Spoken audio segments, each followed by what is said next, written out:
Yeah, defensively, obviously, I thought that was a very strong performance in the first half. Only giving up 10 points. The extra touchdown was off a pass deflection off the hands that led to a pick six. So, first half, just watching the tape, I thought defense was excellent, especially containing a running quarterback, and that'll be important for this week also. Second half wise, continued to play solid, but gave up 4 explosion plays in the second half that really hurt us. 2 off blown coverage, and then 1 off a poor run fit that led to explosive plays and led to points. So got to be able to shore that up for this week.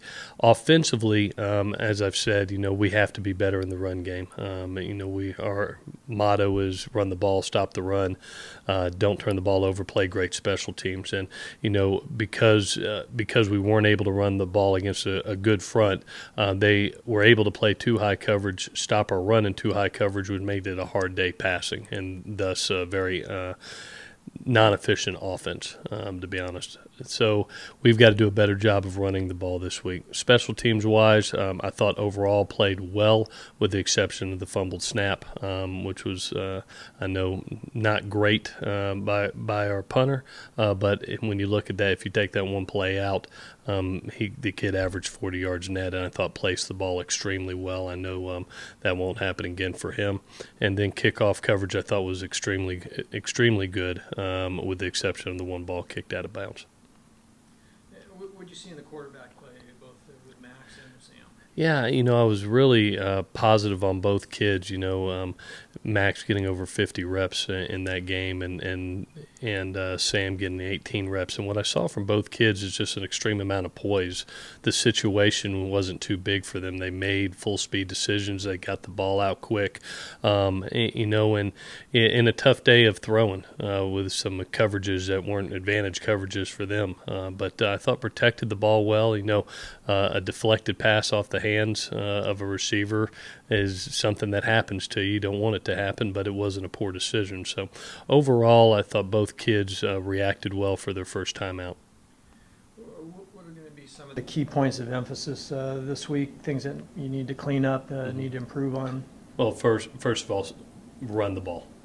We have to be able to functionally run the ball, and to be able to set up our passing game, number one. And then 2, from the defensive standpoint, is just eliminating the missed assignment or the big play. For 95% of that game, I thought the defense played extremely well. It was just a couple of mistakes by a couple individuals that ended up costing us big plays.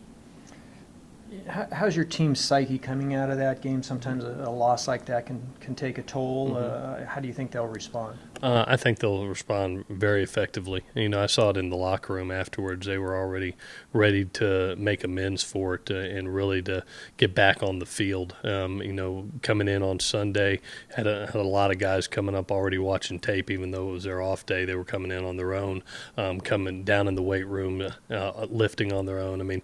Tremendous job by our kids. They know that one game doesn't make or break our season. We're here to win a Pac-12 championship and see where that takes us from there. So we've got another game versus Utah State, which will be very, very tough this week. We've got a lot of things that we've got to clean up this week to be prepared for them. Speaking of Utah State, what challenges do they present? Yeah, defensively, they do a great job of movement in the 3-4 front. A lot of pressures from a lot of different areas. So